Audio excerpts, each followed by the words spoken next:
CM ಸ್ಪಷ್ಟನೆ ನಂತರವೂ ಕರ್ನಾಟಕ ಬಂದ್ಗೆ ವಾಟಾಳ್ ಕರೆ ಕೊಟ್ಟಿದ್ದಾರೆ. ಆಗಸ್ಟ್ 13ಕ್ಕೆ ಬಂದ್ ನಿಶ್ಚಿತ ಅಂತ ಹೇಳಿದ್ದಾರೆ. ಅಂದರೆ ಒಂದು ನಮಗೆ ಅರ್ಥ ಆಗ್ತಾ ಇದೆ, 13ಕ್ಕೆ ಕರ್ನಾಟಕ ಸಂಪೂರ್ಣ ಸ್ತಬ್ಧ. 11 ದಿನಗಳ ನಂತರ ಬಂದ್ ಆಗುತ್ತಾ ಹಾಗಾದ್ರೆ ಕರ್ನಾಟಕ? ಅವರೇ ಹೇಳಿದ್ದಾರೆ ಬಂದ್ ಆಗುತ್ತೆ ಅಂತೇಳಿ.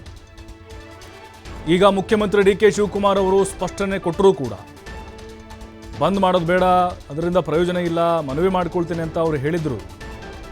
ರೈತ ಸಂಘಟನೆಗಳು ಹೇಳಿದರು, ಕನ್ನಡ ಪರ ಸಂಘಟನೆಗಳು ಹೇಳಿದರು.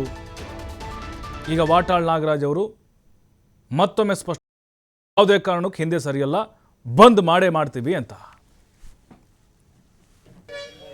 ಅನೇಕ ಬಾರಿ ಮಾಧ್ಯಮಗಳ ಮಿತ್ರರನ್ನು ಭೇಟಿ ಮಾಡಿದ್ದೀವಿ. ಎಲ್ಲರೂ ಬಹಳ ಅಣ್ಣ ತಮ್ಮ ಬಹಳ ಪ್ರೀತಿ ಅಭಿಮಾನದ ಮೇಲೆ ಕಂಡಿದ್ದಾರೆ.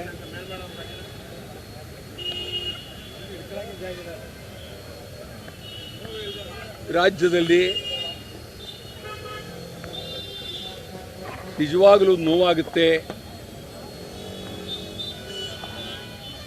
ಈ ರಾಜ್ಯ ಯಾರು ಕೇಳೋರಿಲ್ವೇ ಅನ್ನೋ ಥರ ನಿರ್ಧಾರ ಆಗಿದೆ. ತಮಿಳುನಾಡಿಗೆ ನೀರು ಬಿಡೋದು ಸೇರಿದಂತೆ